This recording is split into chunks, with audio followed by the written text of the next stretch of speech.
যার বাড়িতে ডিসিপ্লিন আছে আর যার বাড়িতে প্ল্যানটা ঠিক আছে আর যার বাড়িতে স্বাস্থ্য ব্যবস্থাটা আছে, নাহলে কারো বাড়িতে তো বাড়ি দেখবেন একটা গরিবের বাড়ি সেটা ভালো করতে হবে, অনেকের অবস্থা ভালো থাকতে ভালো করছে বিরাট ক্যাটাগরি সেটা আছে পঞ্চায়েতেও তাই হবে যদি ডিসিপ্লিন মেনটেন করে। ডিসিপ্লিনের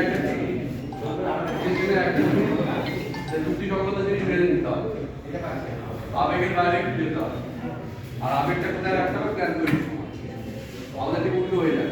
প্ল্যান তৈরির সময় কোনো আবেগ থাকে না, আমরা ইমপ্লিমেন্ট করার সময় আমাদের গাদায় আবেগ চলে আসে যে ওটা আমার নালে খুব অসুবিধা হবে, আমাকে কে এটা বললে, আমাকে আমি কীভাবে সামলাবো, তাই না?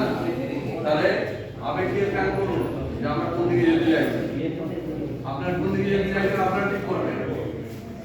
আমরা কি বলছি যে আপনারা 2 নম্বর যেটা রেখেছেন স্বাস্থ্য, সবাইকার স্বাস্থ্য নিয়ে আপনাদের কাজ আছে। স্বাস্থ্য আমি তো বলছি স্বাস্থ্য নিয়ে কাজে স্বাস্থ্য আপনি তো ডাক্তারি করতে যাবেন না, যাবেন নাকি? যা আপনার বলছেন তাহলে আমাদের স্বাস্থ্যটা কোথায়? আমাদের স্বাস্থ্য জনস্বাস্থ্য, মূলত জনগণের যে ডে টু ডে লাইফে যে স্বাস্থ্যটা ভালোভাবে থাকা দরকার।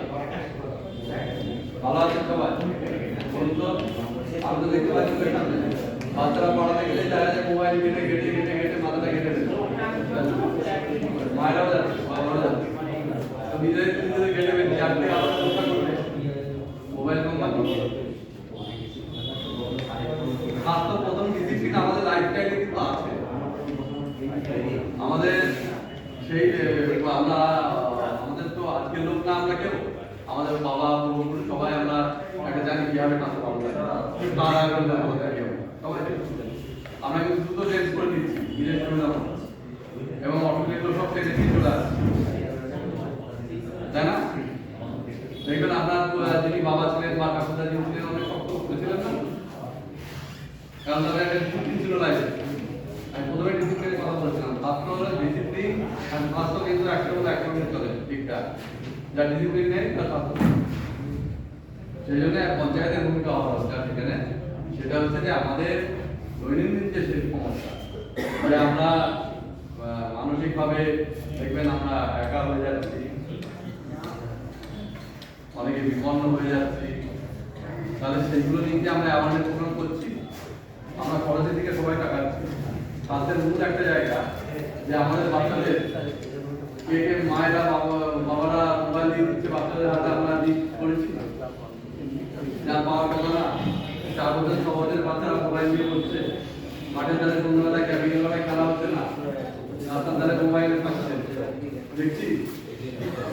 তাহলে দেখুন ভালো করে, এখানে খরচ লাগে ইচ্ছা লাগে, ডিসিপ্লিন লাগে। আমাদের একটা অভ্যেস হয়ে গেছে যা কিছু পাবে না আমরা একটা করতে পারবো, বাড়িতে তো তাই দেখবেন যা হবে, কিন্তু খরচ দিয়ে মানুষ তৈরি হয় না। সেই জন্য যেটা দরকার যে আমাদের মায়েদের তাদের নিজেদের জীবনযাপনের ক্ষেত্রে সমস্যা আছে। ছেলেরা বড়রা যারা কাজের মধ্যে থাকে তাদের পার্সোনাল লাইফের সমস্যা আছে, কাজের এত টেনশন আছে। যারা একটু বাইরে কাজ করেন, চাকরি করেন, তাদের নিয়ে কখনো ভেবেছেন এদের জীবনে কত টেনশন আছে, সামলাই কি হবে?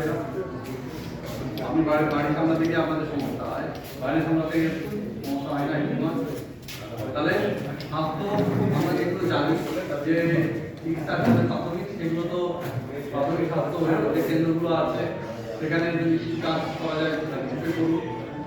প্রাথমিক স্বাস্থ্য কেন্দ্রগুলোকে ঠিক মতো রাখার জন্য যদি কাজ করার চেষ্টা করা যায়, আর তার সঙ্গে সঙ্গে আমাদের পঞ্চায়েতের হাতে যেতে হবে সেই জায়গাটাই দেবেন। আর স্বাস্থ্য যদি ভালো কখন থাকে মানুষের, তখন দারিদ্র দূর হয়ে যায়। কিন্তু দারিদ্র দূর হলো না, মানসিক দারিদ্র আছে বড় সমস্যা হয়ে যায়। আমরা অর্থনৈতিক দারিদ্র নেই, কিন্তু আপনার মানসিক দারিদ্র এখন দুবেলা করে বেড়াচ্ছে পাতলার মধ্যে, তাহলে এই দারিদ্র কি মেটাবে? তাহলে তারপরে কি হচ্ছে, আপনি জায়গায় তোমার দাঁড়িয়ে দেখবেন কতজন দরকারি জিনিস কিনছে আর কতজন অদরকারি জিনিস কিনছে, যেটা খেয়ে শরীর নষ্ট, এবং কত টাকা 100 টাকা কিনছে সে হয়তো 60 টাকায় বাজে জিনিস কিনে নিয়ে চলে যাবে। তাহলে এগুলোকে আমরা করছি, আমরা বলছি, আমরা কি আলোচনা কেন্দ্রে পেয়েছি যেগুলো খাদ্য নয় অখাদ্য টাকা খরচ করে আমরা পঞ্চায়েত থেকে জানাচ্ছি, কে জানাবো? কেন জানানো? না স্কুল থেকে জানানো হচ্ছে, না পঞ্চায়েত থেকে জানানো হচ্ছে, না আপনার